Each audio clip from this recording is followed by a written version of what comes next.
In mid-June, starting the 14th, Uttarakhand was struck by heavy rain, far above the usual trend, to the extent that the state was hit by flash floods, landslides, and one outburst of a glacier.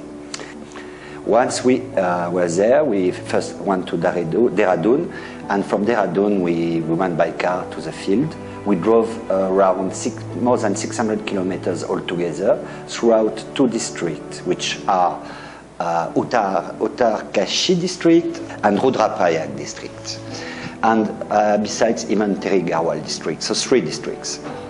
Our findings, first and foremost, were that the level of damage to infrastructure was massive all over the state.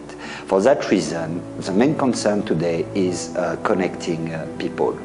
A lot of villages are cut off, a lot of roads are beyond repair at the moment, and this disaster occurred in a very sensitive moment, because right now it's a pilgrim season, and Uttarakhand is a holy state with a lot of shrines being visited by a huge number of pilgrims. But besides the pilgrims, remain behind a whole society to rebuild a state which is on its knees today, an economy which is completely devastated. The local population had based so much its economy on tourism that many got indebted with banks to build hotels, shops, restaurants. Even so today, many of them have still their structures in place. There will be no tourists to pay the bill. Farming is very important in this region. Most of the land hasn't been affected, but for whoever was cultivating along the river banks, and not only from the main river, but even the small one, this is an issue. Many of them have lost a significant amount of plots.